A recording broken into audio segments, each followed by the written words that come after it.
COVID-19. We are participating via technology called WebEx. Some of us are calling in. Some of us are participating online, and you can see some of our faces. Unfortunately, as co-chair, I cannot participate online due to some Wi-Fi connectivity issues, but my fellow co-chair, Danny Moody, is participating online, but also having a few technical issues. So we're doing the best we can with our current circumstances. We have established a quorum, a roll was called.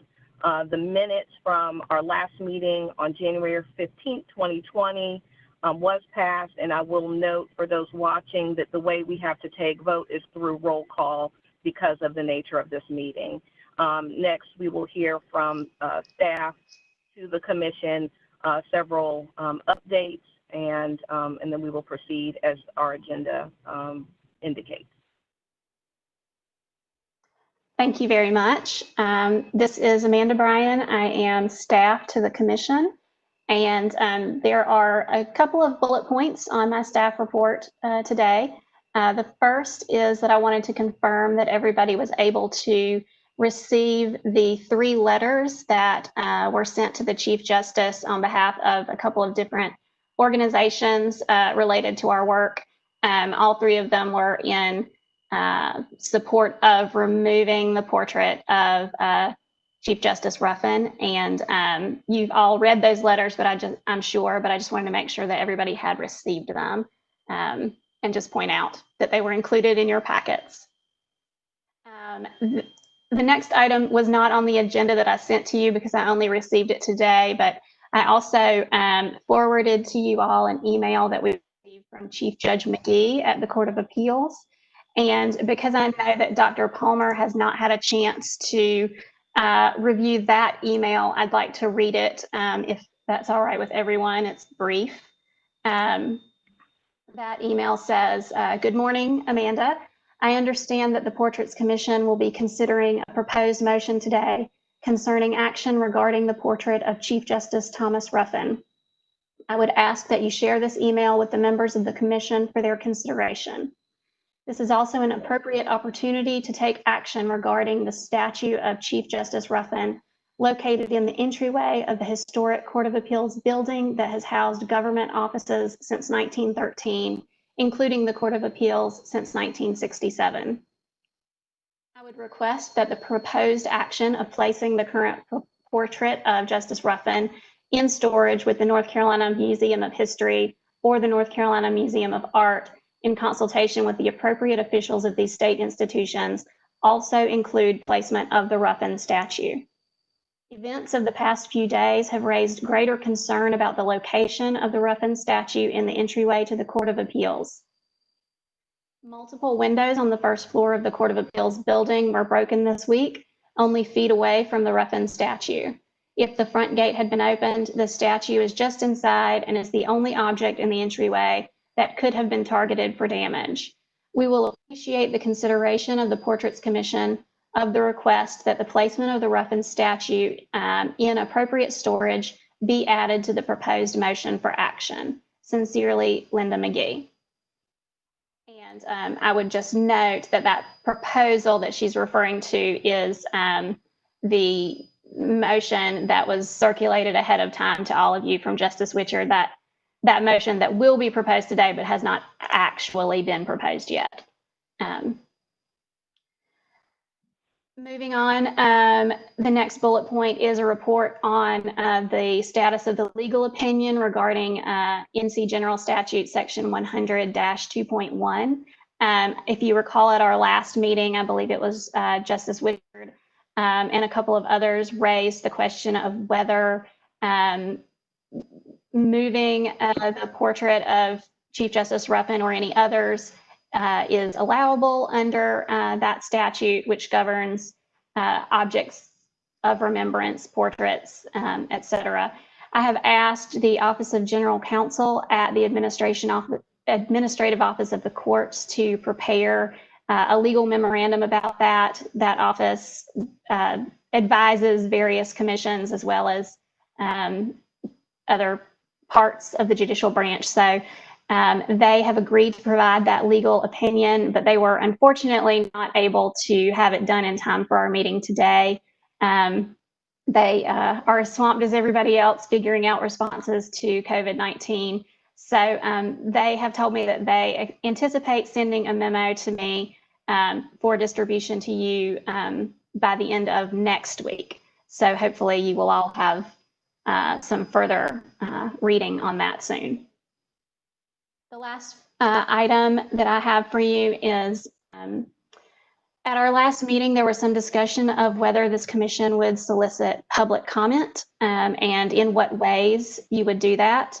The world has certainly changed in terms of how it would be appropriate to receive that comment because of COVID-19. I mean, we had talked about a listening tour and having meetings around the state, and it just it's certainly up to you all what you do, but it probably isn't a good idea to be having in-person meetings all over the place.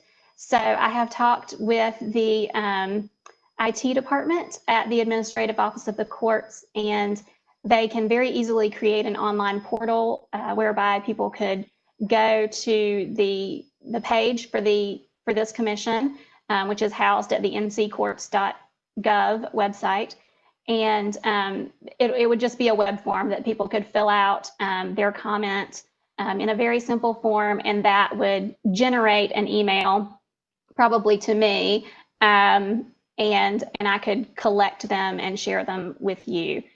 We could probably also set it up so that people could upload documents if they wanted to write a formal letter rather than filling in a web form.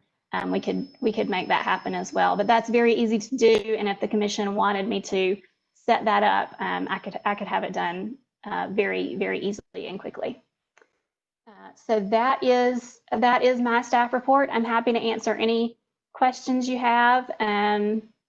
Let me unmute yourself or wave your hands real big if you want me to unmute you. I see Judge Hunter waving his hands. Okay. Put Palmer in that lineup. Okay. All right. We'll hear from Judge Hunter first. Amanda, I noticed that there was a portrait of Justice Ruffin that was removed from the Orange County Courthouse. Did we ever find out what happened to that portrait? I have not found out what happened to that portrait, but I think I have some people I can call, so I will work on finding that out for you and just email you all the status of that portrait, if that's all right. Oh, great, thank you. Of course. All right, Dr. Palmer, what question can I answer for you? One, I have two or three.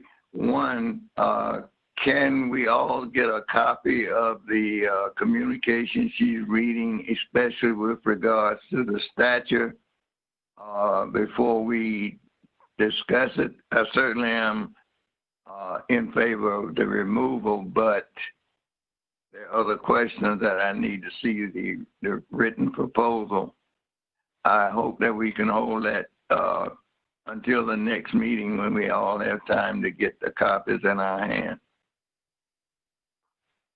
Sure. Yes, Dr. Palmer, that what I read was an email that came in just about an hour before the meeting started. So unfortunately, I didn't have a chance to get it to you, but I will certainly get it to you. I can put it in the mail, or I can ask Marianne to deliver it to you. Okay, can we hold that till the next meeting, Madam Chairman?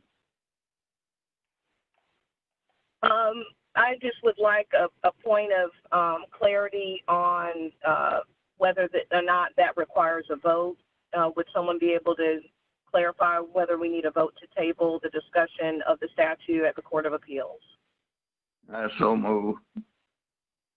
Okay, I'm asking, does this need to be a vote? If someone could clarify that. I see Danny Moody had his hand raised, so I'm going to unmute him. And Danny?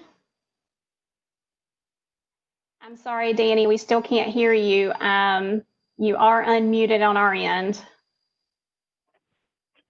I'm wondering if our co-chair can hear us okay. He can hear us. He's nodding his head, but we cannot hear him. What I may do, Amanda, is send Co-Chair Moody the dial-in information so that he can dial in from his phone so that he can be heard. Danny, I assume you heard that from Co-Chair Lanier. She's going to send you the dial-in information. It might just be easier for you to communicate with us via the phone.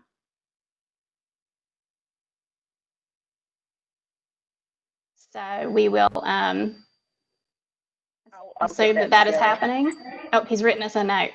Tell me the number.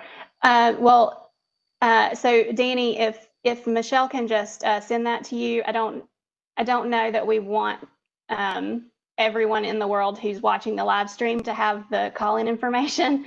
So I think Michelle's going to send that to you. Michelle, will you do that via email or text?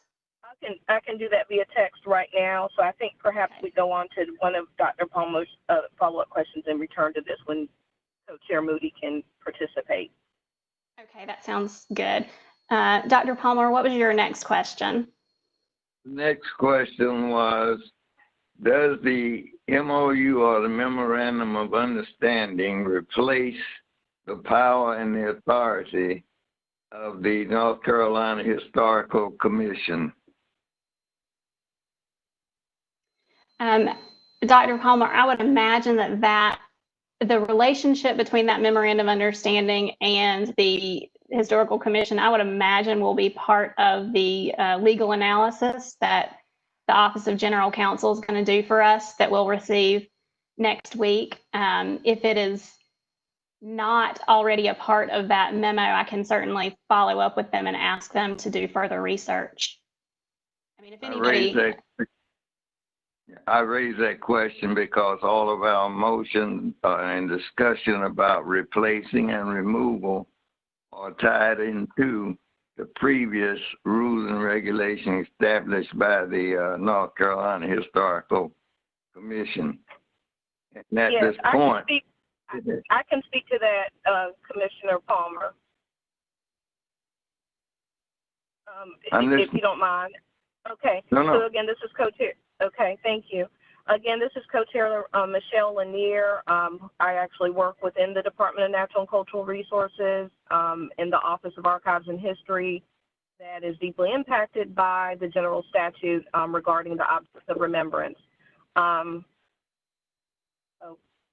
So specifically what we need to, I'm pausing because Co-Chair Moody is actually calling me. So I'm going to pause for a second just until we can get this back in order. So Amanda, I just need to pause for a moment to get Co-Chair Moody organized here.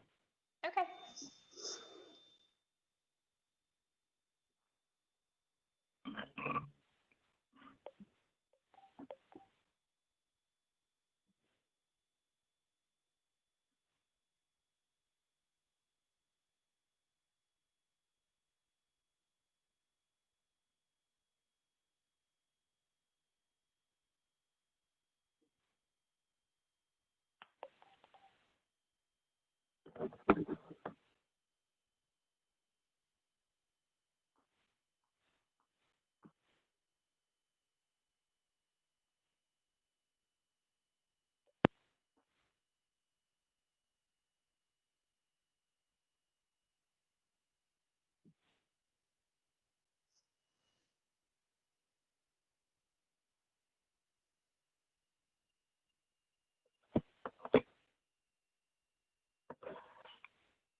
This is Michelle Lanier.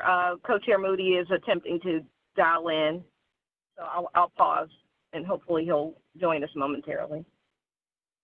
For those who are watching online, one of the things that I did not mention that was done earlier before we were live streaming is we did have, I asked my fellow commissioners to join me in a moment of silence for all those who are suffering and speaking out right now for a number of reasons, including COVID-19, including the death of George Floyd and many others, and including those who are struggling economically. And we did take a moment of silence for our community.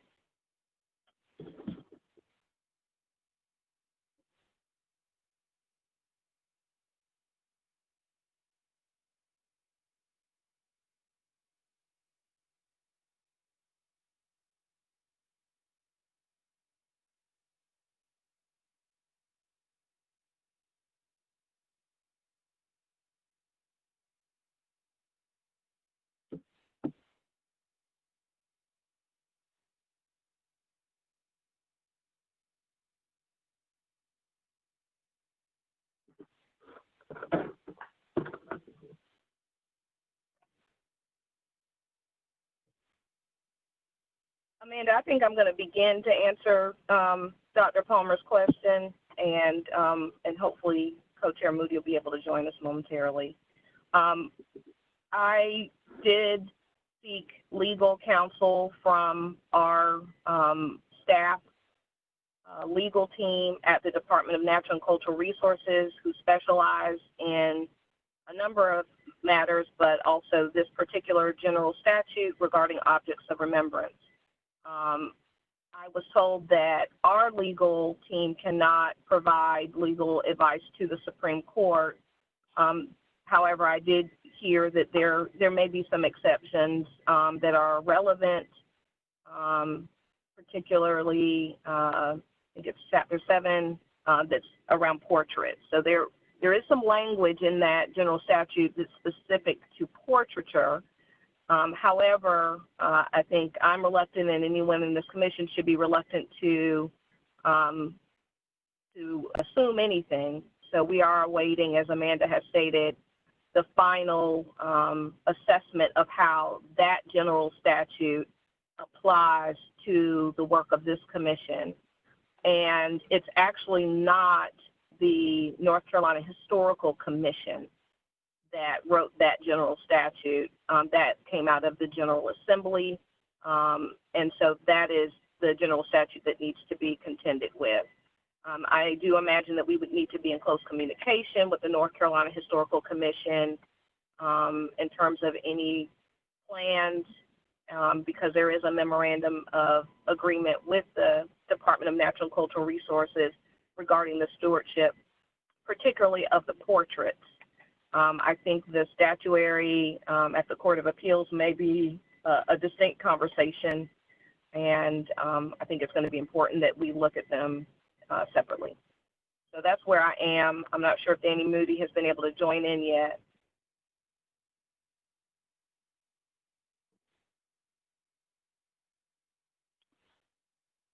Amanda? Sorry, I had muted myself. It does not appear that Danny has been able to call in. He says he's getting the wrong, he says the information is wrong that he has. Okay. Danny, Okay. could I have you call my our executive assistant, Marianne, at, I will send you her phone number, and she can help you with this. I think she'll be able to talk you through it or connect you with our IT department. Okay, I will do that. And Co-Chair Lanier, I'll hand it back to you while I'm doing that. Can I be of any help to that? Because I had to call in, and the last direction was to press pound, and Yeah. I had to dial all over again because that pound did not go through.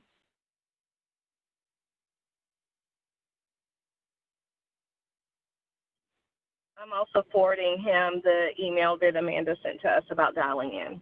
So,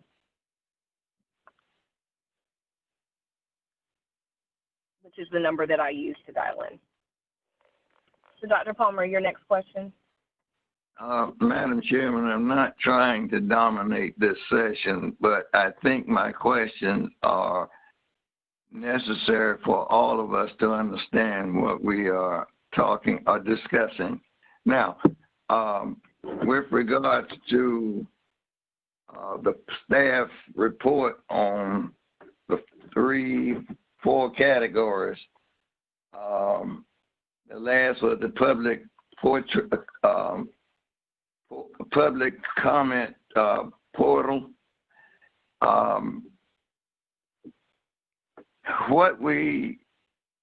What is said about the powers of the Historical Arts Commission and what is recommended by us, does it send us down 2 different roads? We're working under the authority of what's been established by the commission, and we're making recommendations to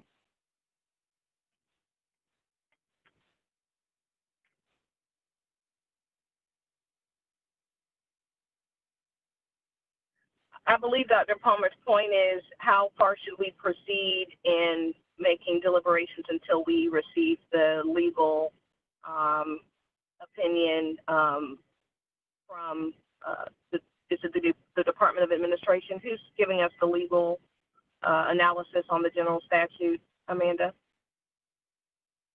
It's the Office of General Counsel at the Administrative Office of the Courts. Thank you. So I hear the point, being made that are we super clear in terms of our authority to make a final decision? I would say that we can certainly make a recommendation, and with the understanding that we, of course, need to comply with what the general statute says. But yes, it's a chicken and egg conversation.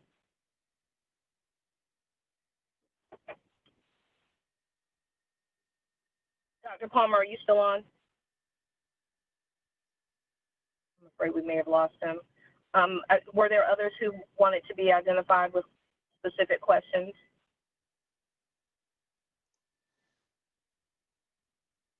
I don't see anybody waving their hands. Okay, if you're on the phone and you've called in, if you could unmute and ask to be recognized.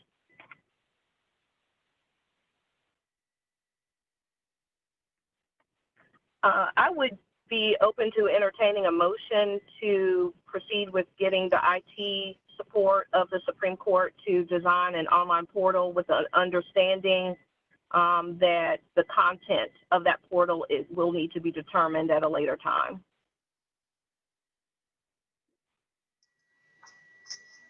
Madam Chair, this is Commissioner Waters. I'm willing to make that motion. Do we have a second? This is Bree Newsom Bass. I second. We have a motion and a second. We'll need to roll call to take this vote. So Amanda, we'll need your help, and we'll need to unmute one at a time. Okay. I got cut off. I have Dr. Palmer. Yes. I have a comment to make about an online portal with the IT department. I think it should be a public notification campaign, including an IT portal, notifying the public where they can mail in comments and use the internet to make comments. There are a number of people, as our meeting is showing us, that are elderly like me and are technologically challenged, like others on the call. And I just think that limiting public comment to an online portal and an obscure website is unduly restrictive. And I think we need to put out some notifications of what the public needs to comment on before we go to the problem of setting up a publicity campaign, we ought to give them some notice of what it is we want their input on. And until we've got a recommendation, until we've come to some consensus on what people are going to comment on, I don't know that an online portal or a notification campaign would be narrow enough to be useful. Thank you for that comment. So where we are, Dr. Palmer, I'm not sure if you heard, is that I asked to entertain a motion to basically get the infrastructure in place for an online portal, with the understanding that the content would be determined at a later time. We did have the motion made by Darren Waters, seconded by Commissioner Newsom-Bass, and then we had a question about a digital divide and when will we basically get that content made. So there still is a motion on the floor and a second. Are there other questions before we take the vote?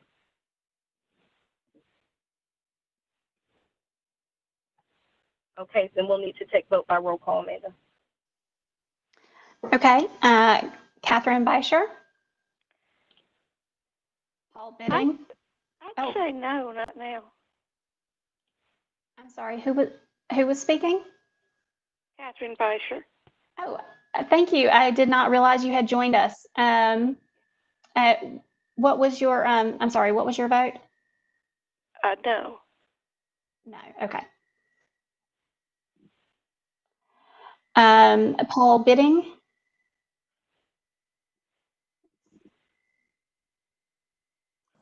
Rachel Blanc. Yes.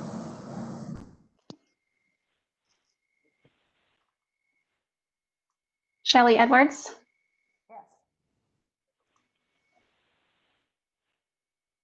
James Ferguson.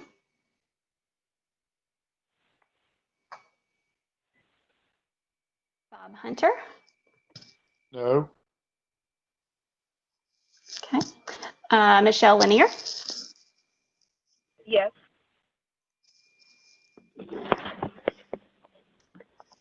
Danny Moody. Nod your head real big or wait, or no, he's a no. Okay. Oh. Danny is, I don't believe Danny can hear us or talk to us at this point, so I'm not going to record any vote for him. Bree Bass, hold on one second, let me unmute you. I can find you. Yes, okay. Bree Bass. Yes. Thank you. Dr. Palmer. I support. Is this Danny's motion or Mr. Hunter's or whose? This is Dr. Waters made the motion, and Co-Chair Lanier, do you want to restate the motion? Yes, the motion is to allow the IT staff at the Supreme Court to begin the process of setting up a digital portal, with the understanding that the content will be determined at a later time. I support the motion. Okay. And when we finish the motion, Madam Chairman, could you clarify my question? Yes.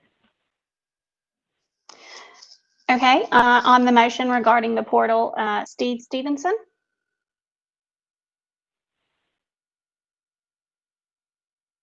We might have lost Commissioner Stevenson. Yes, I'm here. Oh, okay. What was your vote on that motion? Yes. Thank you. Justice Timmons Goodson? Dr. Waters? You made the motion? Yes. Yes. Justice Witchard?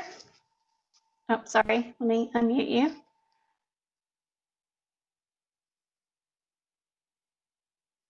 Justice Witchard? Given that it only sets a mechanism in place and has no content at this point, yes. Yes, okay. and Dr. Williams. Yes. Amanda, do we have a majority yay vote on this motion? Yes, we do. Okay, so this motion passed, and if you could please, Amanda, work with your IT folks just to get the infrastructure in place with the understanding that this body will work on content at a later time. I will be happy to do that. Thank you. And Dr. Palmer, to your question as to knowing how far we go down this path in terms of work, No, that wasn't my question. I'm sorry. Well, in terms of the authority, was it in terms of the authority of the North Carolina Historical Commission? Yes.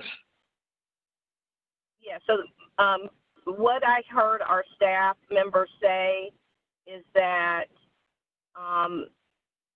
that we believe that we will be receiving clarity on the relationship between.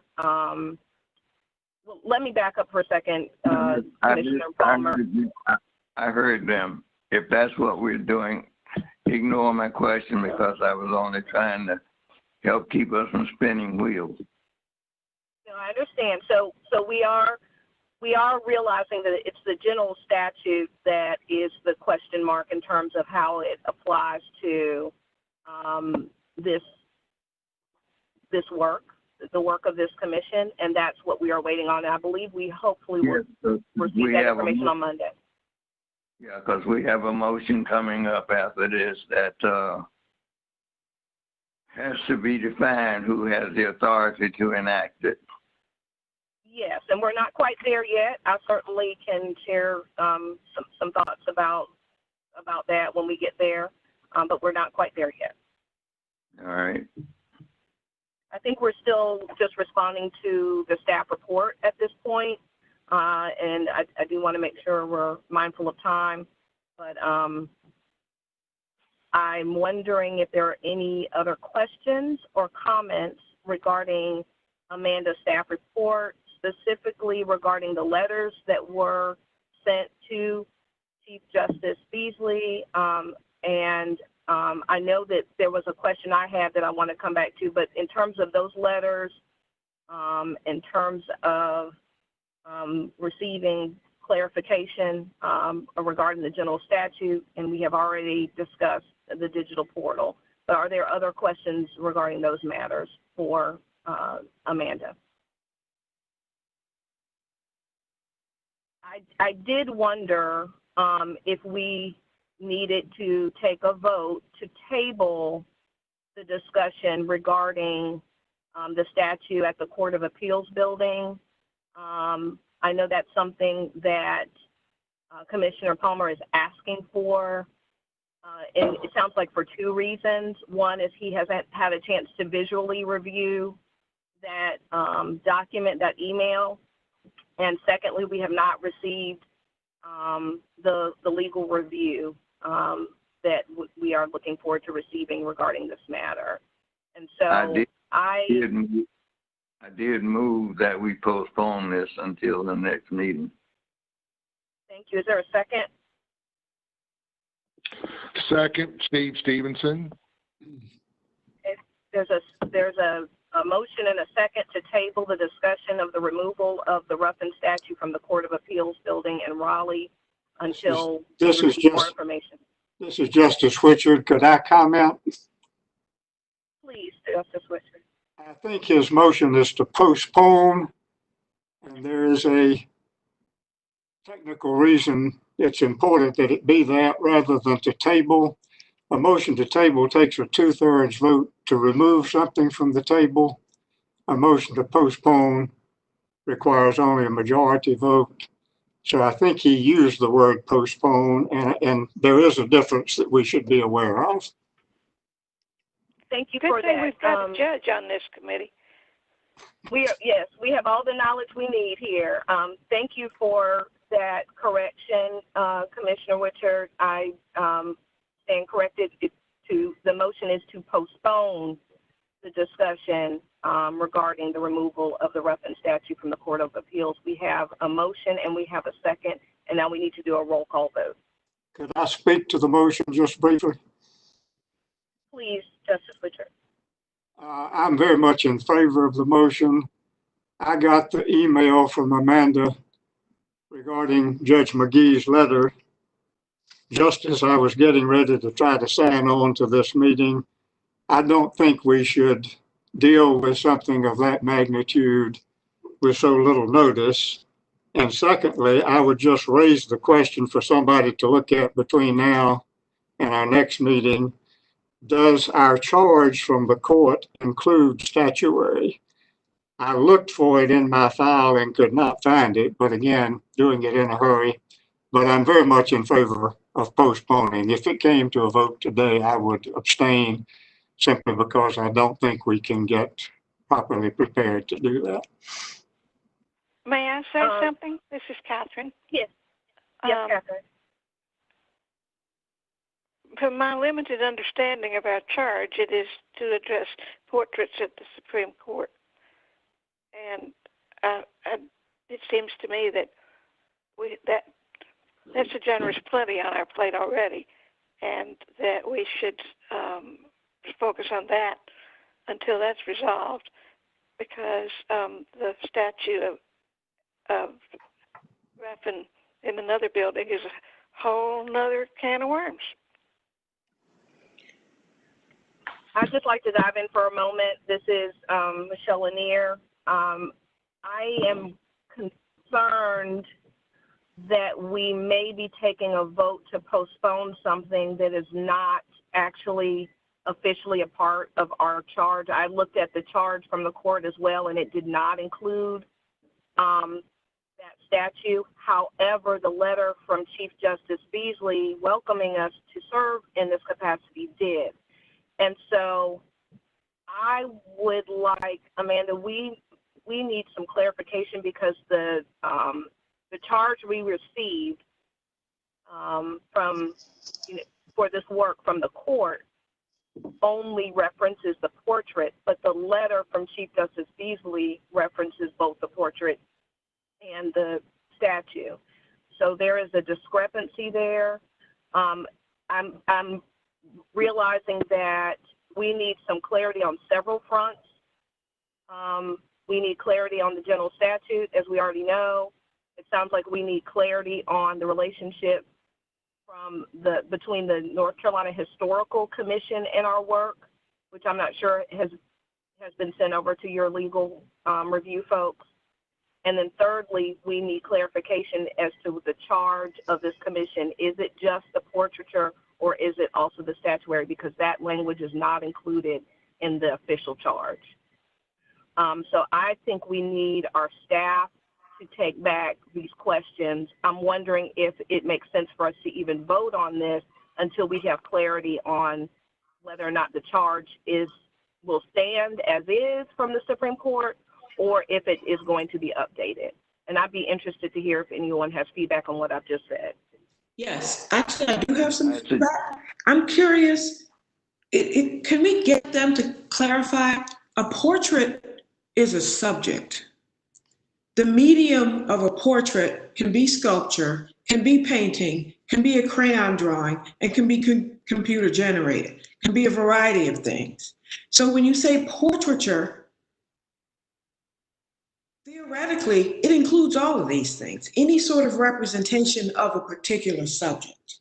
So maybe we can get them to clarify if they mean painted portraits versus sculpted portraits. That is a great point, Commissioner Williams. I wish there were more art professors and scholars who are a part of the writing of the legislation for the objects of remembrance. There's some very nuanced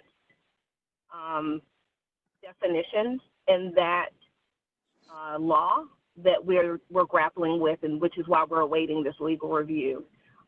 Which I think because of that general statute, it's going to be critical that we have comprehensive and really specific language to guide our work. Bless you, whoever's sneezing.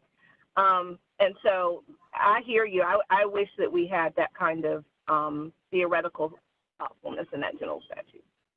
I mean, I'm happy. May I comment? Wherever, so yes. This is Catherine again. But my understanding was that our assignment or charge was to consider the portraits in the Supreme Court building. Now, I might have been mistaken in that, but that was my understanding.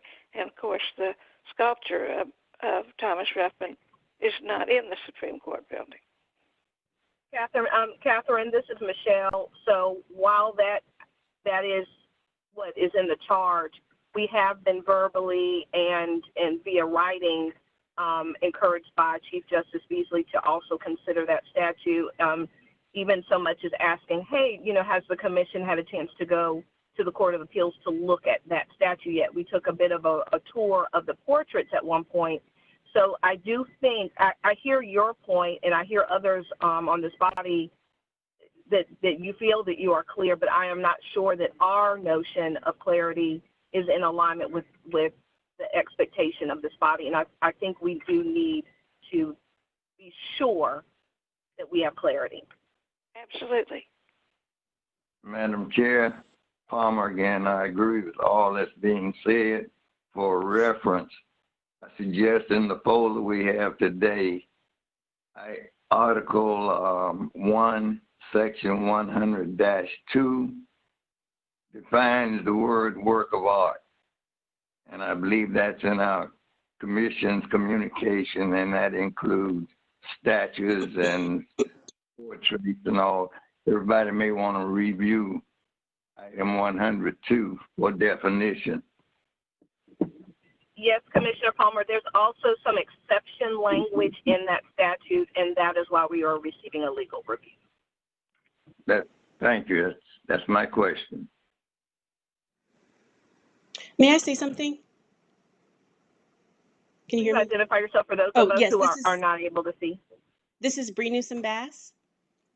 Thank you. I just wanted to say, regardless of how we vote on this particular motion or this particular issue or request about, moving the portrait and the statue for their protection right now, I just want to state for the record, I do have some concern that we are postponing the central conversation in a way, and I don't want to indicate that I don't think that we can get there or we can't get there, but I do have some concern that kind of nestled in a lot of the postponement or the desire to postpone on some of this discussion is still trying to avoid the elephant in the room. And I think that the elephant in the room is white supremacist ideology and its relationship to the state of North Carolina, the court system, the Court of Appeals, and how that relationship is represented through the display of certain artwork, and portraiture is included in that, in these buildings. Yes, we were explicitly in the letters and communication that we have received called upon to examine the portraits that are displayed in the Supreme Court room. But I feel like we are being intellectually dishonest if we don't acknowledge that the reason that we are called to do that is specifically, again, because of the depiction of Thomas Ruffin, and specifically because of what he represents as a symbol for white supremacist ideology at the time that he was living and in the years since, right? That is the center of the controversy. That is what Orange County, when they are sending the letter to Chief Justice Beasley, that is what they are lifting up. They are actually calling that Thomas Ruffin's image not be displayed anywhere because of what he represents symbolically. So I just want to, I think it's just important that we state that is the central issue. That's why we took the moment of silence at the beginning of this meeting. And that I understand, like, when people say we don't want to touch the statue issue because that's a whole other can of worms, but that whole can of worms is the central issue, so we can't really dodge that. Madam Chairman, since I'm the maker of the motion, I want the young lady to understand that I am on Orange County's sympathetic side. My motion is simply to put the written recommendations in the hand of all of us so we'll know what we're voting on.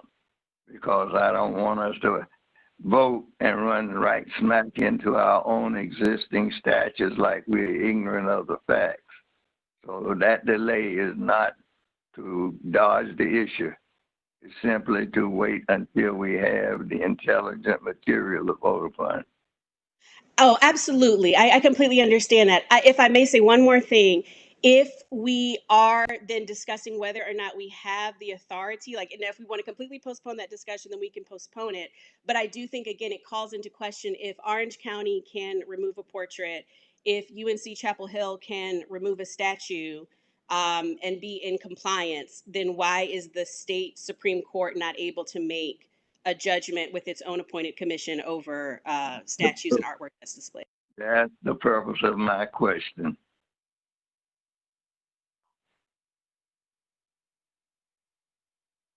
Who can and why can't?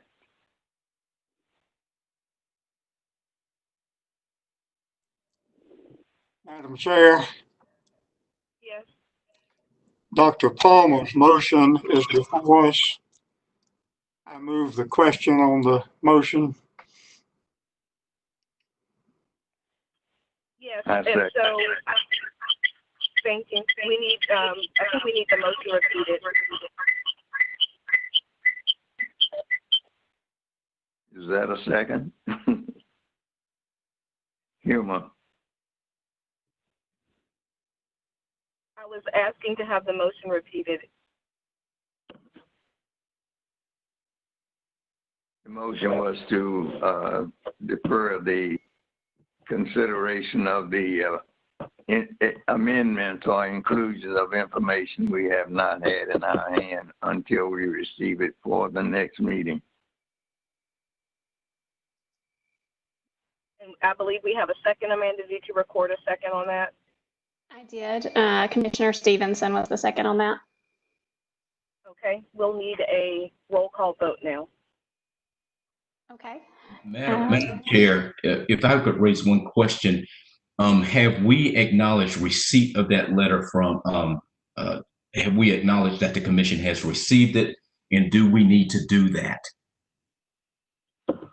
Thank you. Amanda, have you acknowledged receipt of the letter on behalf of the commission? Well, the letters, none of the letters were sent directly to the commission. They were sent to Chief Justice Beasley, and she gave them to me to share with the commission. I know that, well, one of the letters was the letter from James Williams was sent to the commission directly, and I did confirm receipt with him. The other two letters were sent to the Chief Justice and provided by her to the commission. So if you'd like me to confirm receipt with them, I will, but they were not sent to the commission directly. But does that replace the commission members receiving the communication? That's all this is about. Dr. Palmer, I think that was a slightly unrelated question that Commissioner Waters was raising, that we need to make sure we acknowledge receipt of letters. Not the commission, however. Correct. But just in general, we need to acknowledge receipt of letters. Thank you. Okay. Commissioner Waters, are you okay with the knowledge that our staff is going to acknowledge receipt of all correspondence? That are you okay with proceeding with the vote? I am, Madam Chair. Thank you. We'll take a roll call vote now. Catherine Beischer. Yes. Paul Bidding. Rachel Blanc. Yes.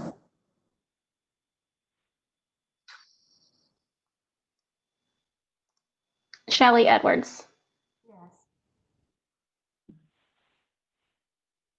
James Ferguson. Judge Hunter. No.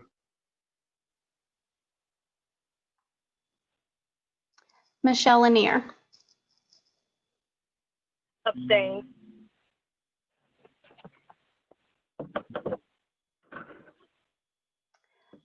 Danny Moody.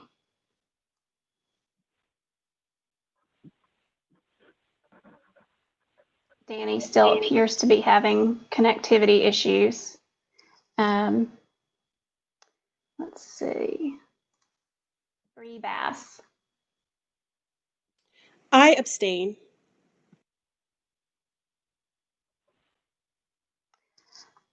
Dr. Palmer.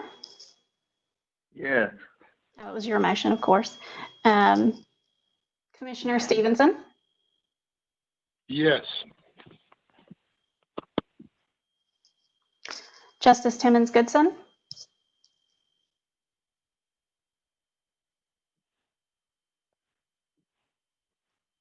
Dr. Waters. Yes.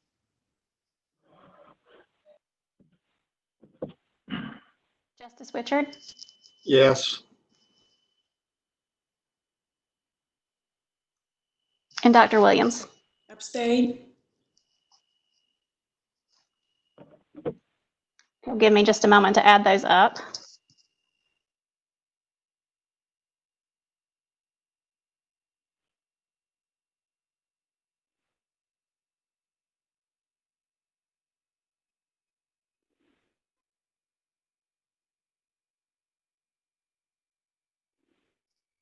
I have 7 yes votes, 2 abstains, 3 abstentions, excuse me, and a no. So that motion does not carry.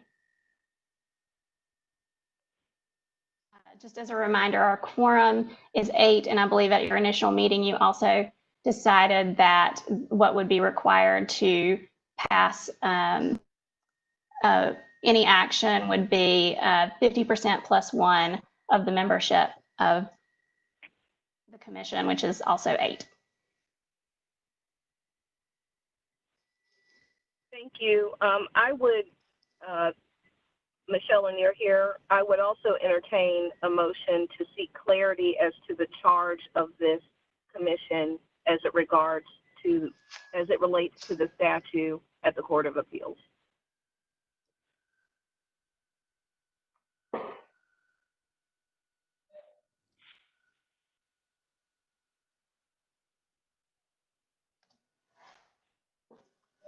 Madam Chair, this is Commissioner Waters. I will make that motion. Second. I'm sorry, who seconded that? Justice Richard, okay.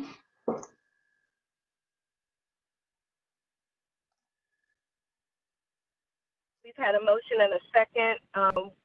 Any questions before we take the vote? Comment. I think the question that I would have is, who are we going to get clarity from? It will need to, my understanding is the charge came to us from the clerk of the Supreme Court. And so I believe this will need to be clarified with Chief Justice Beasley and then communicated to us through the through the clerk of the Supreme Court as the initial order was communicated. Well, I would ask that we get clarity from Chief Justice Beasley then, just to be specific. I can support a motion that would do that. That is the intent of the language that I suggested, and I'm not sure if Commissioner Waters wants to confirm consent with that language. I consent to that, Madam Chair. Okay. Justice Richard, are you comfortable with your second? Yes. Okay. I believe we might be ready for a roll call vote. Okay. Let's see. Catherine Beischer. Yes. Paul Bidding. Rachel Blanc. Yes. Shelley Edwards, Yes.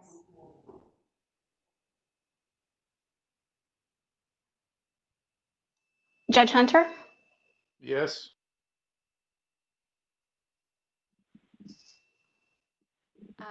Co-Chair Lanier, Yes.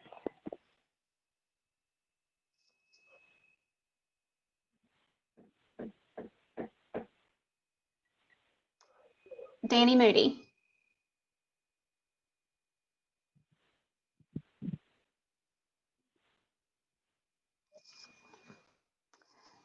Bree Bass. Sorry, you're muted. Bree Bass. Yes.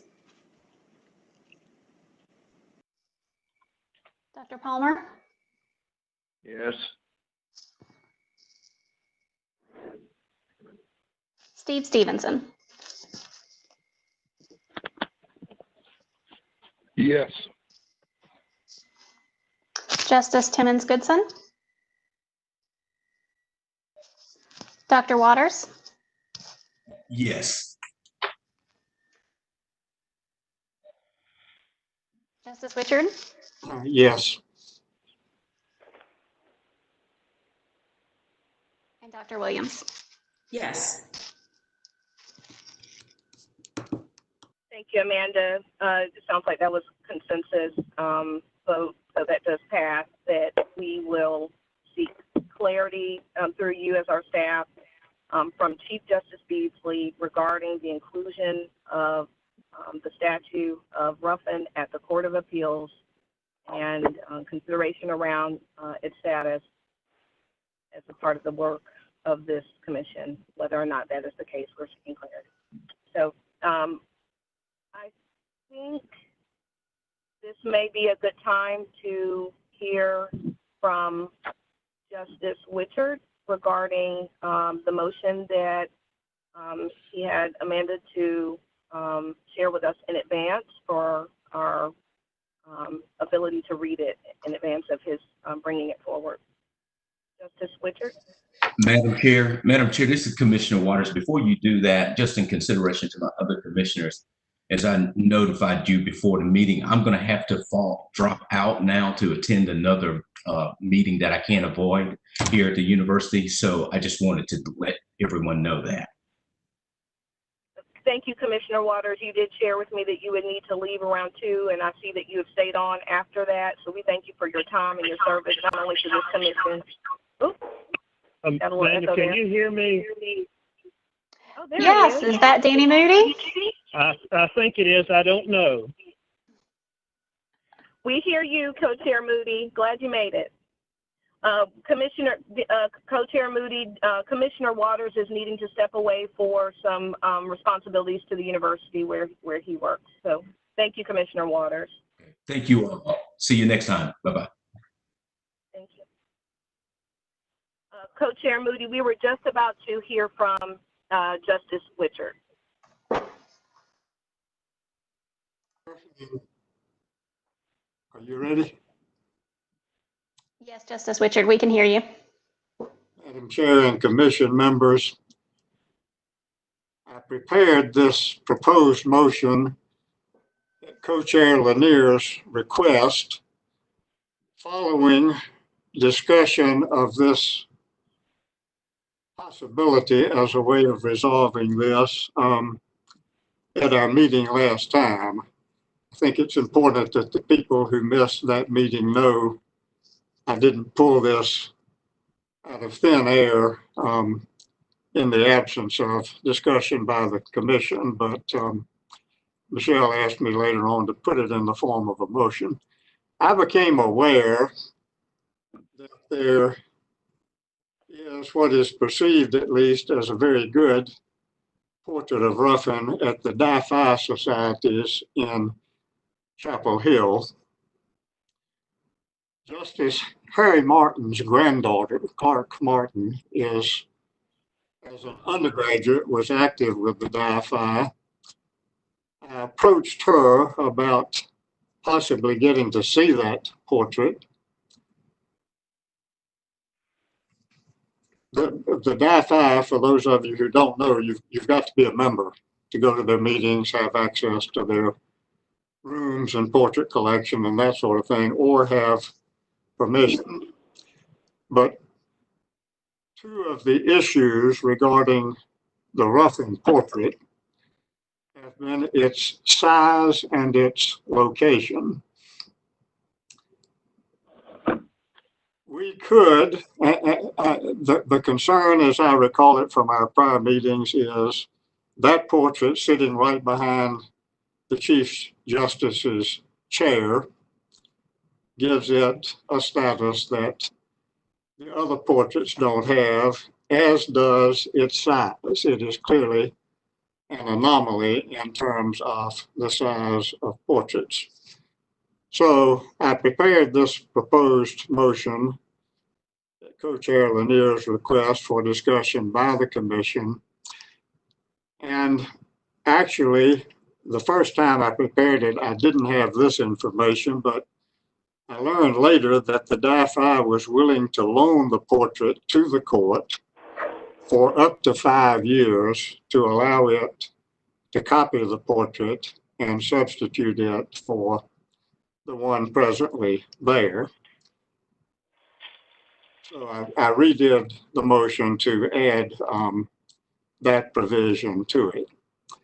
If the court got a large replica of the seal of the court and put it in the place where the Ruffin portrait now is, right behind the Chief Justice's chair, it would neutralize that space.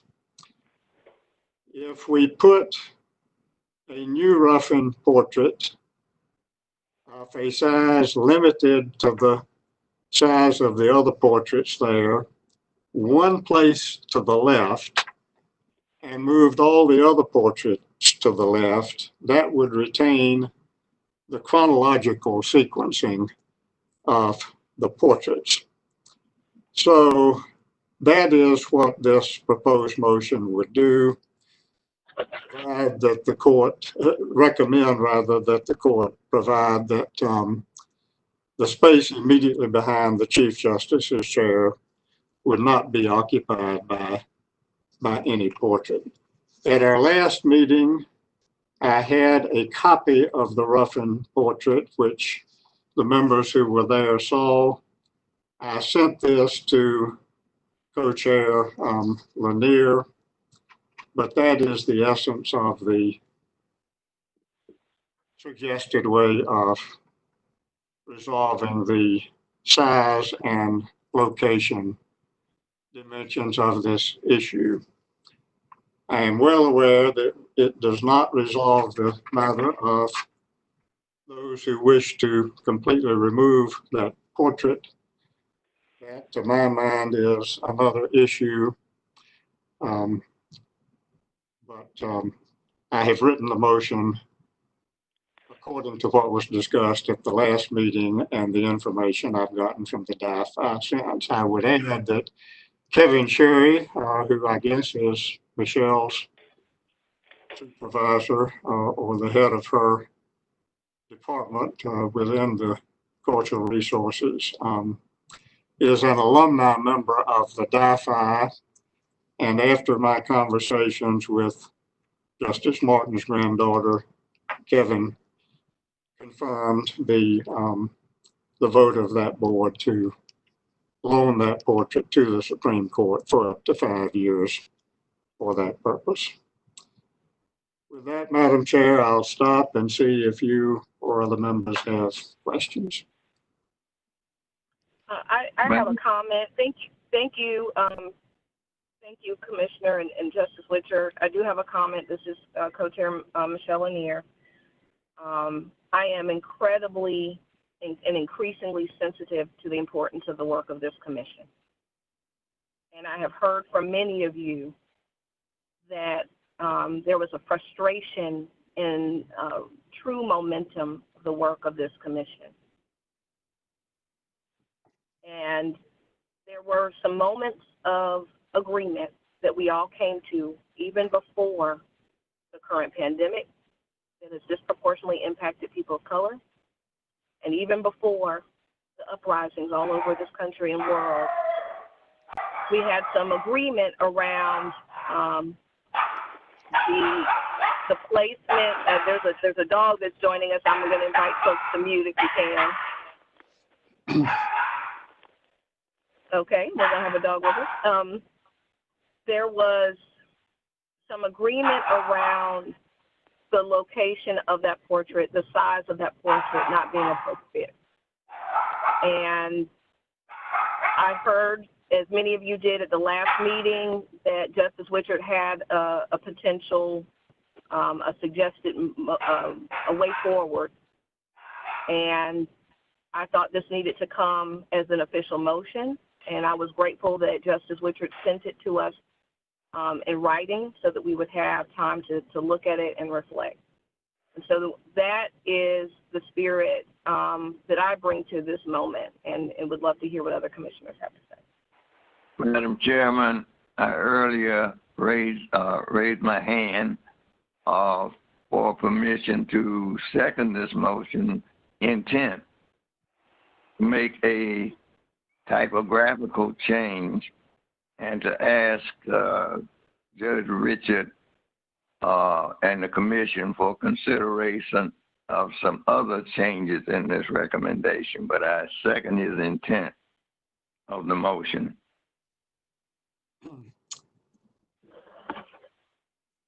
We have a motion and a second to the intent of the motion. Are there other comments or questions? I have a comment. This is Catherine. That concept that Judge Wichert has proposed is something that I think we talked about the possibility of quite some time ago, and I think it's great. And I have a comment too. Let's see. Judge Wichert mentioned that the two issues has to do with Ruffin, the Ruffin painting in particular. But this takes me back, this loops us back into the sculpture. Because if the issue is the person, and the person who is depicted in that painting, well, that person also appears elsewhere. So I'm not sure exactly how you separate that out. And I'm not sure if, I don't know if, because we still need some sort of clarification as to what they're meaning by portraiture. If there's a way to separate it out. I mean, the questions, even in Orange County, have to do with that particular man, but those are our questions too. And if we are looking to discuss that particular man and the relationship between the ideology of white supremacy and the justice system, it means we need to look at representations of him generally throughout the court, all the different court buildings. So those are my comments. Thank you, Commissioner Williams. I agree with you that this is the same person, and his face is showing up in a variety of ways and in a variety of mediums. This is part of the challenge of that general statute, however, is that portraiture is being interpreted based on two-dimensional. In the past, it has been interpreted as a distinction between three-dimensional statuary and two-dimensional paintings. And so I do want to agree with you that we're talking about the same person. However, we are going to have to get some clarity for this body as to where we can, how we can move forward with the general statute that's in place. We also have a vote that did pass to get clarity from Chief Justice Beasley that hopefully will receive some of that clarity to know if that statute is going to be a part of our work. And if it is, then we will need to contend with that as a body as well. May I comment? Excuse me. Go right ahead. I want to speak to the motion. To my second. There was a question, I think, that's trying to arise. This is Brina Sebas. Yeah, question / comment. I agree generally with the proposal here. Like certainly, you know, removing the portrait from its position of prominence, replacing it with something neutral. I think the state seal or the seal of the court makes sense. My concern about this motion is specifically around the court commissioning a new portrait, and that kind of goes to the issue that was raised around the controversy, right, being about Ruffin himself. So, like for instance, if the society that currently has a portrait that would fit within the dimensions of all the other portraits there, if that can be given on loan to be the, you know, replacement Ruffin portrait, and that's what is displayed in the court along with all of the other portraits, and they're all relatively the same size. I think that to me sounds like a logical kind of compromise and resolution to this issue of Ruffin's portrait in the courtroom specifically. I am concerned about what it means for the court to pay money to then replicate and create a new portrait for Ruffin, because I do think that that raises the same exact kind of ideological concerns that are raised around the statue and any kind of display of Ruffin in general, because even though this is a replicated image of a portrait that already existed, the fact is that what we're talking about is the court paying money to commission a new portrait. Now, maybe it won't be that much, maybe it's an insignificant amount, but I think just the act of it will raise the same questions, right? Because now we are creating a new work of art of this person. Why are we doing that as opposed to simply removing all images of this person? That's my hesitation with the motion as it currently is. May I Thank you, speak? Commissioner. Yes, Commissioner Palmer, if you could speak, and then I have a follow-up point of clarification to ask Justice Witcher. I second the motion in order to discuss it. A typographical, Justice Richard, if I could, without the work of a motion. On the first line, it said the Portrait Commission recommend to the Supreme Court of North Carolina the following action. Could you insert between Carolina and the bracket words of court so we can get the Supreme Court references below to mean the Supreme Court by defining it in brackets as the court? Is that acceptable? Am I unmuted? It would read. Yes, you are, Justice. It would read the Supreme Court of North Carolina in brackets, the court. I have no objection to that. If I could make a point of clarification while we're talking, I have offered this as a proposed motion. I have not made it as a motion. It seems to me, for us to discuss if and when the chair suggests that I formally move to that effect, I'm prepared to, but I think at the moment, what you have before you is a proposal that I am prepared to turn to a motion if desired. Thank you for that clarification, Justice Witcher. Would you also perhaps speak to the source of funding for the duplication of the Die-5 portrait? I'm just wondering if you have any wisdom to offer regarding where that funding might come from. I do not think the court has to pay for it. I think it could be the Supreme Court Historical Society. It could be, Danny and I formed a group called, I believe our title was Legal History of North Carolina Incorporated, as a fiscal agent for the funding for the bicentennial of the Supreme Court exhibit at the Museum of History.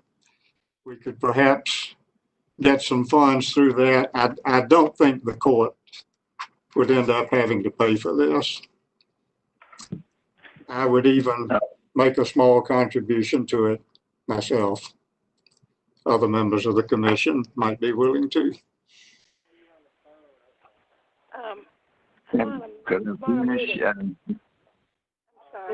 Amanda, can you help determine if there are some people trying to speak up?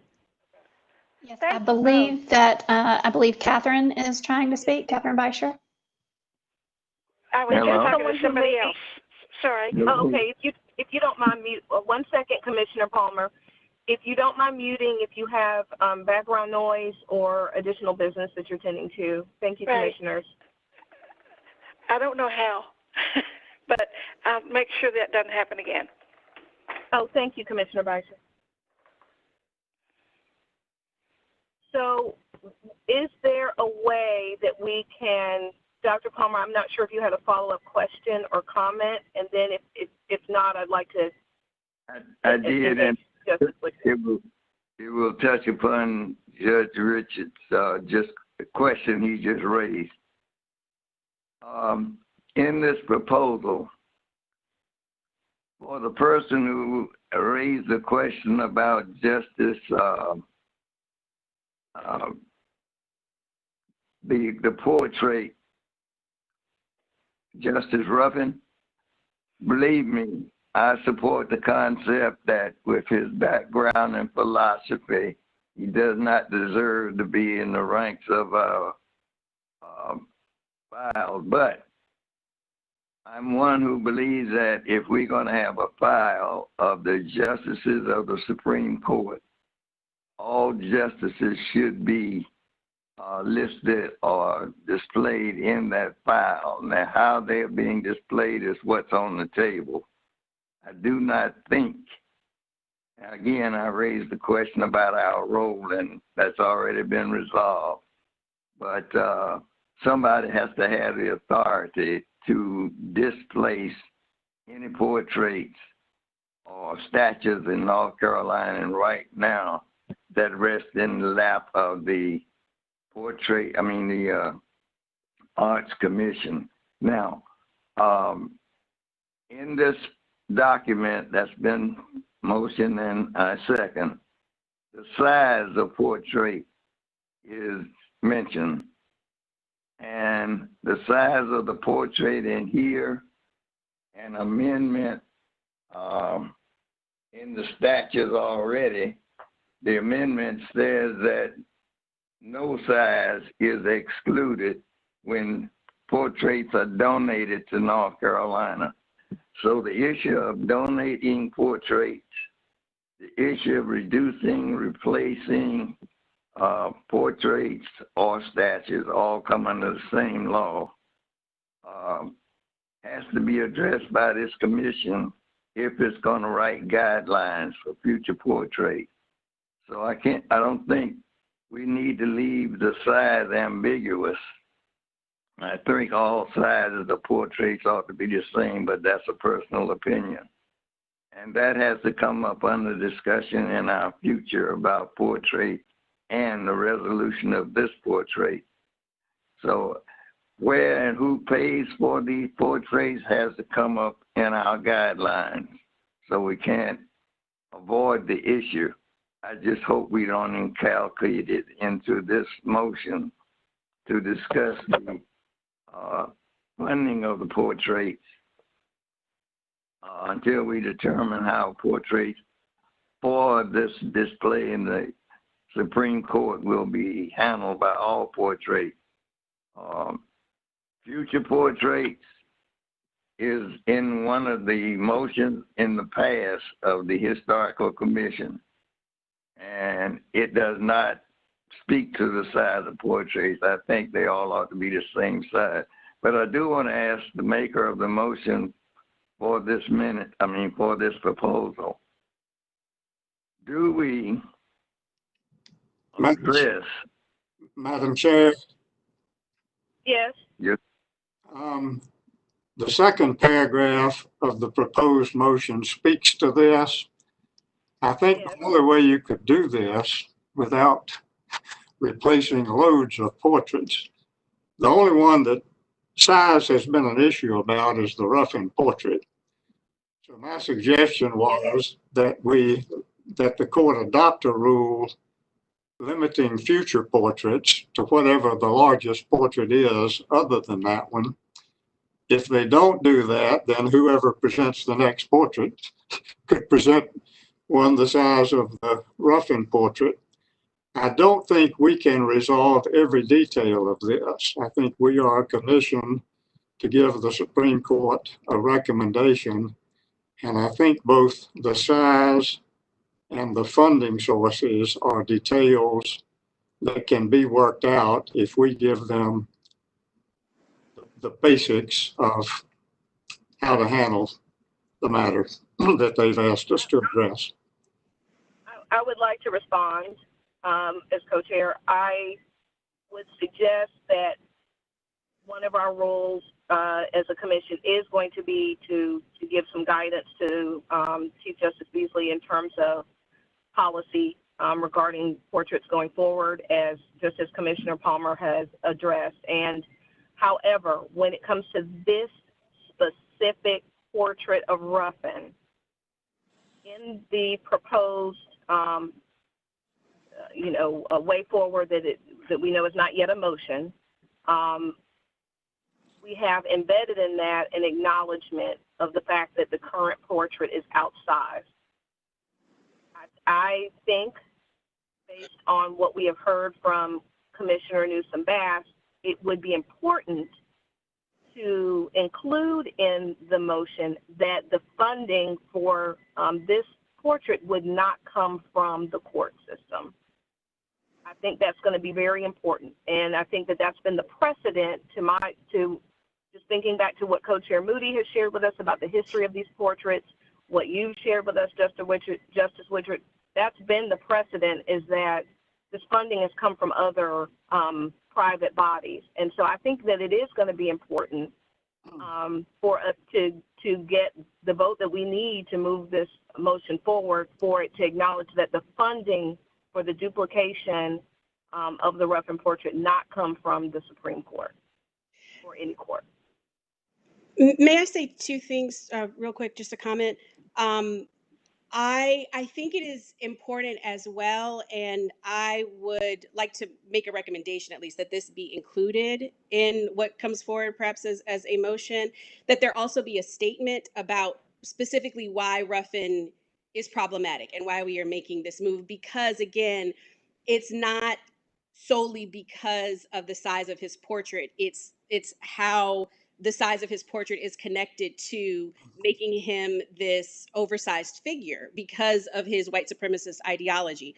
The whole reason that this portrait came into existence, the whole reason that the statue, which I know we're not considering as a part of this motion yet, but the whole reason that that statue is also controversial is because these were erected as Confederate monuments, essentially. These were they wanted, again, when we look at the historical record that we've already been provided with, they wanted portraits of their heroes, which were seen as not being the same heroes of the Union, right?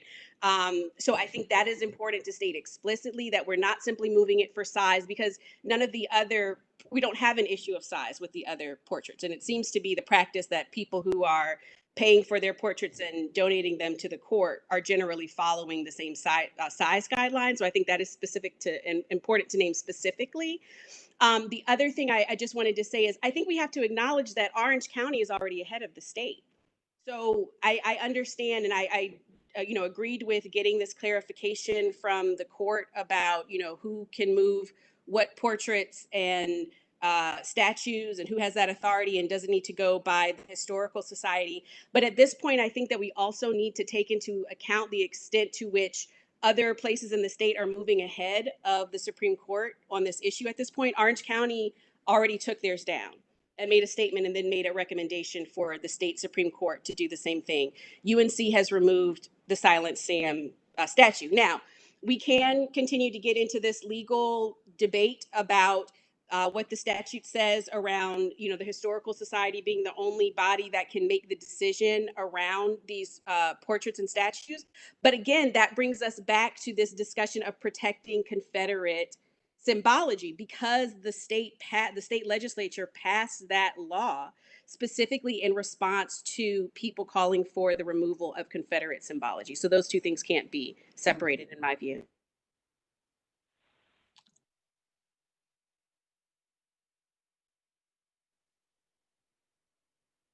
Thank you, Commissioner Newsom-Bass, for those words. Justice Witcher, would you be willing to bring forward a motion? And are you hearing me? Yes, we hear you fine. Okay. First, I have no problem with inserting something in this saying that the court doesn't pay for it. It has been the tradition that either the member emeritus pays him or herself or the families pay, or some have raised funds through their law clerks. And there were a few that the Historical Society paid for because it was the only way we could get them. Danny will correct me if I've left anything out, but I think that's right. So I have no problem with that at all. I do have a suggestion regarding what Bree is asking. You folks would be more familiar with this than I am, but I believe I'm right that the Truth and Reconciliation Commission in South Africa made a decision not to address specific individuals and events, but to give a blanket condemnation of their apartheid past and move on to an inclusive, non-discriminatory, opportunity-oriented future. I would be troubled with the court singling out Ruffin in condemning past racism simply because if a white supremacy ideology is the criteria, probably 2/3 to 3/4 of those portraits would have to come down. You are right there. I agree with what Dr. Palmer said, that if you're going to have a portrait collection for the court, everybody ought to be there. So my suggestion would be that we perhaps make a separate recommendation. I can try to work it into this if you like to the court, that it, rather than singling out past justices who had values and beliefs that our 21st century values and beliefs reject, that they simply make some sort of blanket condemnation of the fact that the court is a part of a society that was racist, and condemn that and urge a moving forward to remove whatever traces of that remain. Justice Witcher, this is Michelle Lanier. I would like to ask that you include that in your that language in your motion. Okay. The only thing that I might want to, I think that the language is useful, but I think that there are some tweaks, like the two articles even had examples.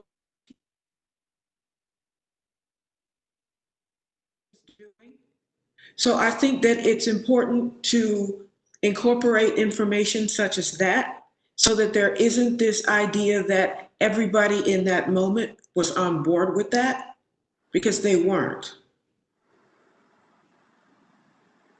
Commissioner Williams, your point is well taken, that it's important that we not sink into a false ideology of someone being a man of the times, because there were actually white anti-racist abolitionists from North Carolina, specifically Quakers, people who lived in New Garden and around Greensboro. So I think that's an important distinction to make.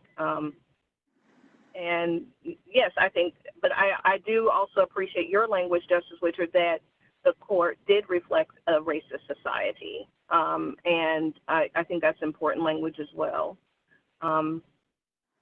I would be interested in hearing a motion.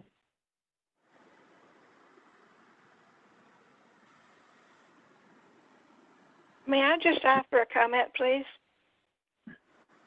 Yes, Commissioner Beischer.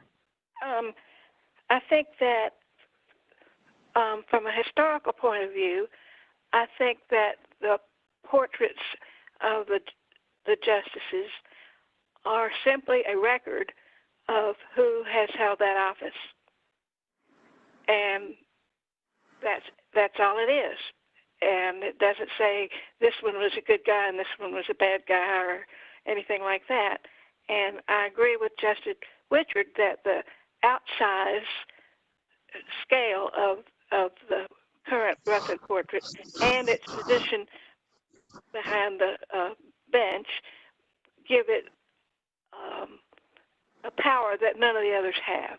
And I think it's completely appropriate to find a way to put Repin in line with all the other Chief Justices just as a record of who held that office, good or bad, people we agree with, people we don't agree with. So I really like the content of his proposal, and I think that it's a very wise approach. Hi, this is Bree Newsom-Best. I'm wondering, and I don't want to jump ahead of the other comments, but I'm just wondering, is it possible that we could get, because I think this was great to have it written out very specifically, is it possible that we can get a revised kind of version of the motion before we, vote on something like this? Because I do think that the language is very important as well. I think everything that people are lifting up is very important, and it might be best if we could have kind of like a revised version written out that we can look at before we would vote on that, would be my suggestion. Madam Chair, Yes, Justice Richard, I think. I would be glad to undertake the revision. Yes. Let me say, I think that requires care in drafting, and I'm not willing to try to do it here. If you would like, I will move to adopt my proposed motion with the understanding that we are going to add the two things you've mentioned, where the funding comes from and the blanket condemnation of racism in the courts past. If you want to vote on that in concept, we can do it, or I can do it and send it to you and we can get it out. But I'll be happy to undertake those. I think that would be a very good. Palmer again. I still second. One second, Commissioner Palmer. 1 second, please. I need to respond to Commissioner Richard. Thank you. Commissioner Richard, I think what I'm hearing is that we have at least two choices here. We can vote on the intent of the motion with the understanding that we will have time to confirm the language later, or we can wait for the language to come to us confirmed and then vote. Is that what I'm hearing you saying, Justice Richard? Yes, I'm trying hard to make this a group process with all the consensus we can get. Absolutely.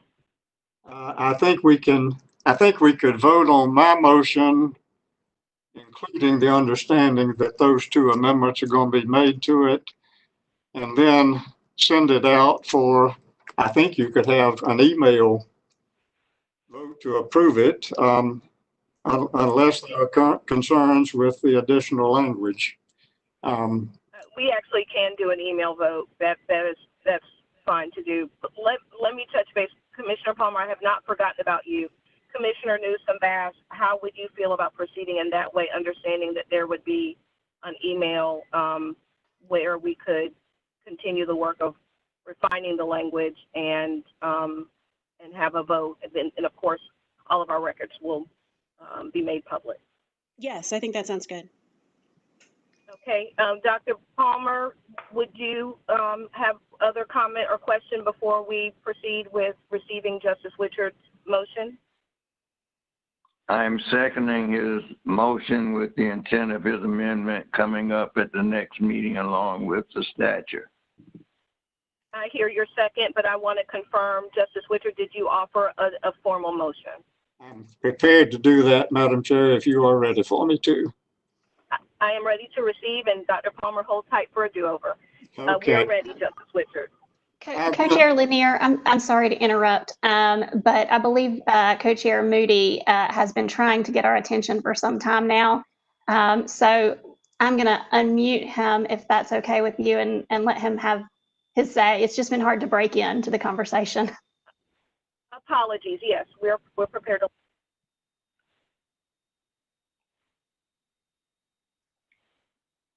No, I'm sorry. I'm sorry, Co-Chair Moody. We cannot hear you.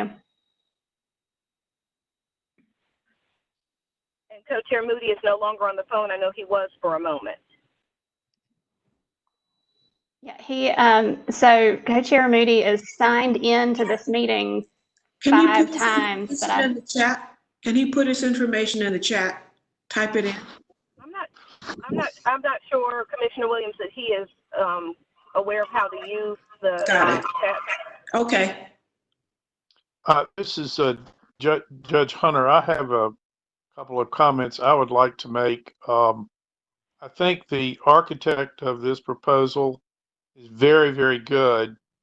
I think that if we want to make this a group process, it would be useful if we email to Justice Witcher some specific language that we would like to have before the next meeting and give us a time for him to receive those and digest them and put them into a consensus document for consideration. I also think the current motion would be a good motion to, if we're going to publicize the commission, that we get thoughts from the public about this approach before we push to judgment. Because if we get a bad legal opinion, I think this might be, nice document to have. But on the other hand, I'm not sure where we stand. I'm like others. I think the statute issue is I know the statute issue is very important to Linda McGee and the Court of Appeals. And I know that Mr. Williams has commented on it in his letter.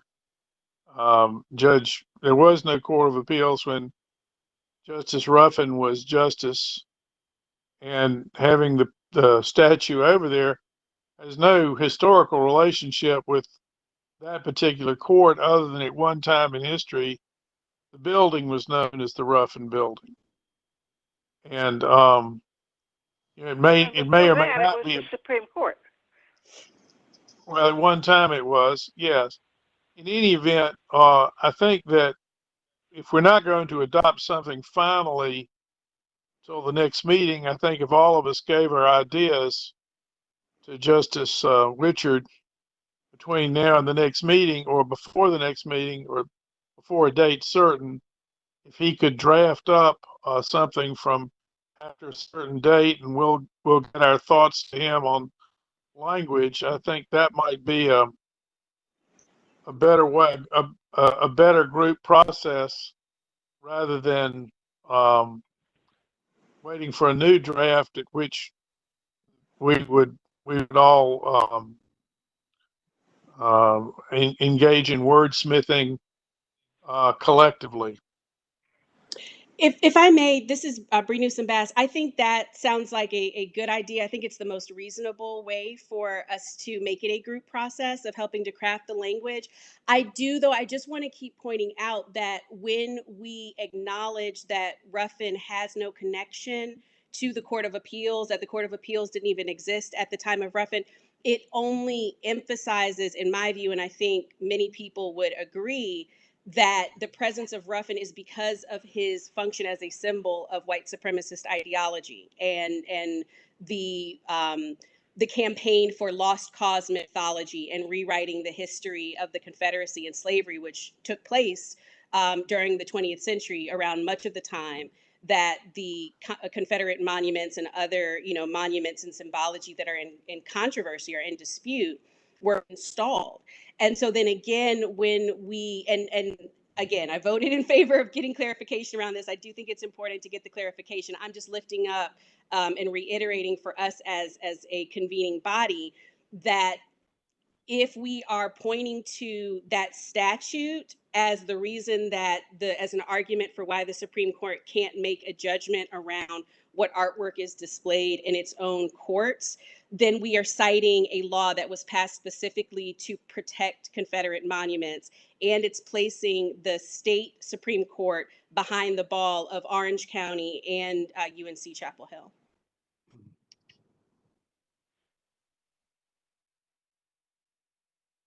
May I ask a question? When was the statue of Repin made and put there? I was sitting here thinking that we need more information on that. I have no information about the history of the Ruffin statute that's available to me right now, and I think that we would need to have that information. I just don't know. This is Co-Chair Michelle. We have asked the staff to get clarification for us regarding our responsibilities to that statute. What I am very interested in is making sure that we stay focused, and I know that you all are showing the utmost of care in terms of the precedent of what we create here.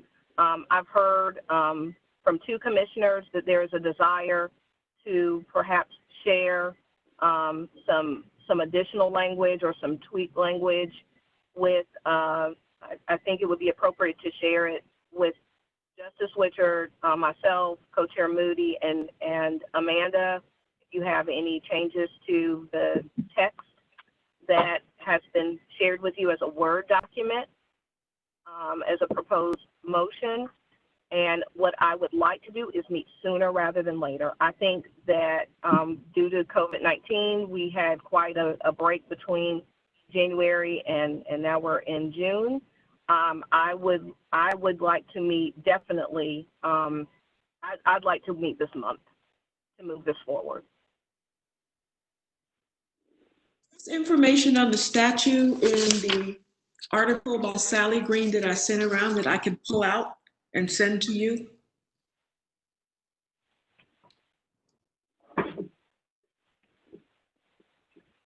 Thank you, Commissioner Williams. And Amanda, I think because there seems to be a lot of, we really need to determine what our role is with this statute. There's a lot of interest in it. I would love for us to get some momentum to take action on the portrait. And I do hear everyone saying that, you know, the 2 are connected. I would like to recommend that we deal with each. Certainly they're overlapping, but I think we need to take votes separately on those 2 different objects. I think that what I'm hearing is that we're going to need to send feedback again to Justice Witcher, Amanda, myself, and Co-Chair Moody in terms of the text. And then I think what I'd like to ask is for Amanda to synthesize that feedback and then send it out to everyone. And I think that we need to give ourselves a week to do that. I've got to hang up now, but I think things are going well. And I'm grateful to Commissioner Wichard for his attention to this and his wisdom. Thank you. Bye. Thank you, Commissioner Beischer, for your time. Madam Chairman? Yes. We at a point now for a second to Judge Rickard's motion and request that, and I think he will agree, that we could have his information for action at the next meeting. So 2 things, Commissioner Palmer. He has not made a motion, so we are not at a point to receive a second. I'm sorry, I understood his motion to be that he would add to this proposal the 2 categories. We were still discussing. He has not made a formal motion. Is that right, We were Judge still Wickett? You twice.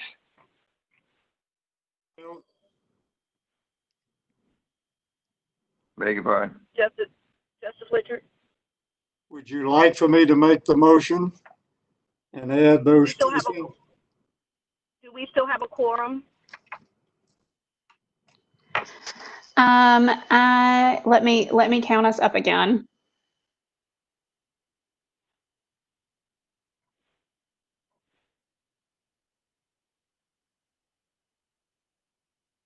Yes, we do appear to still have a quorum. It looks like we have 10 people here.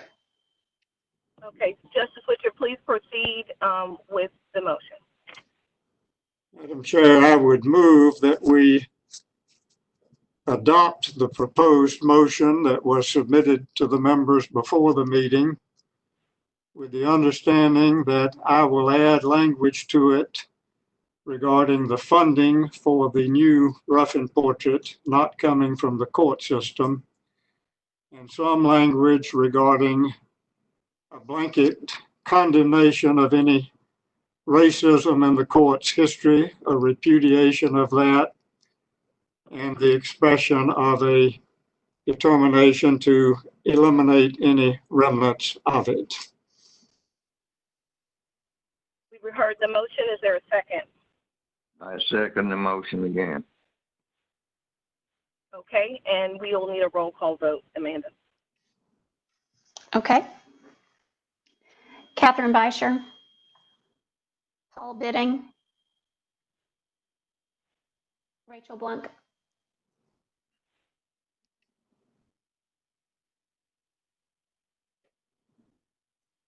I thought Rachel was still with us. Oh, I'm sorry, you're muted. Rachel, did you vote?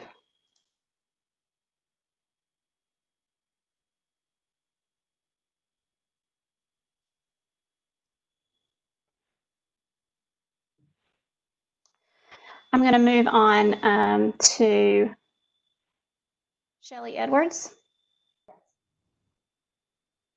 James Ferguson. Bob Hunter. Judge Hunter. Yes.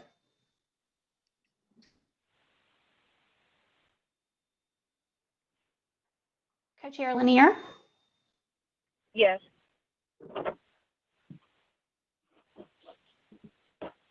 Co-Chair Moody.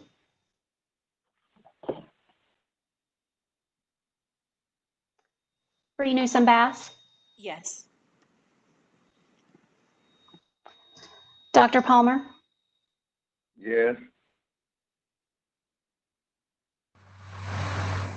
Commissioner, let's see, Stevenson.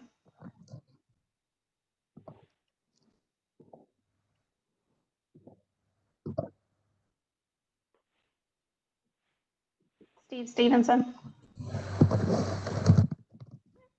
Justice Patricia Timmons Goodson. Darren Waters.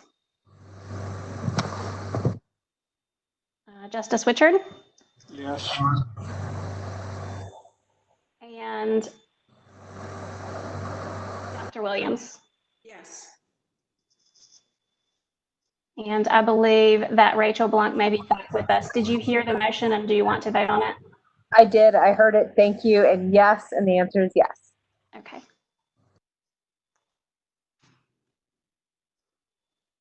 And I believe that that motion carries. Let me just add up the numbers.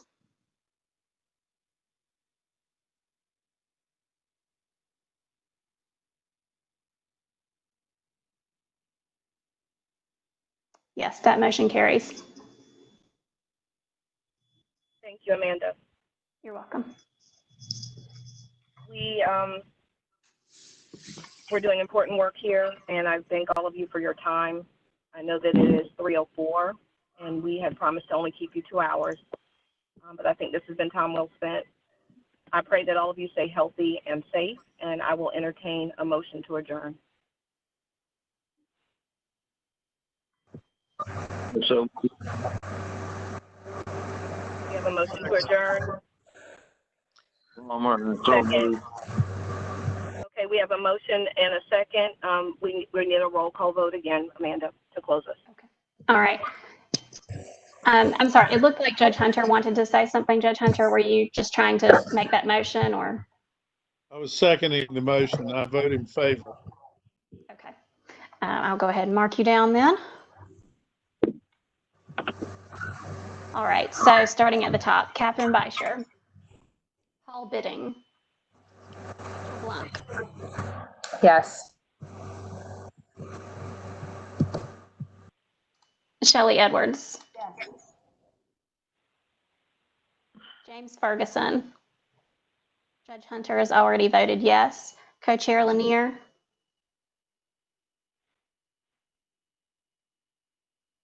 My apologies, I was muted. Vote yes.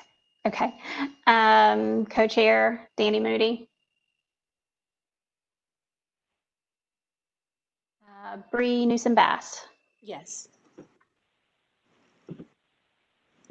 Dr. Palmer. Yes. Steve Stevenson. Justice Patricia Timmons-Goodson. Darren Waters. Justice Witchard. Sorry, you're muted. Yes. Yes. And Dr. Williams. Yes. That motion Thank carries. you, everyone. Thank you. We stand adjourned. Thank you. Thank you. Everyone. Thank you, Amanda. Thank you. Thank you, everyone.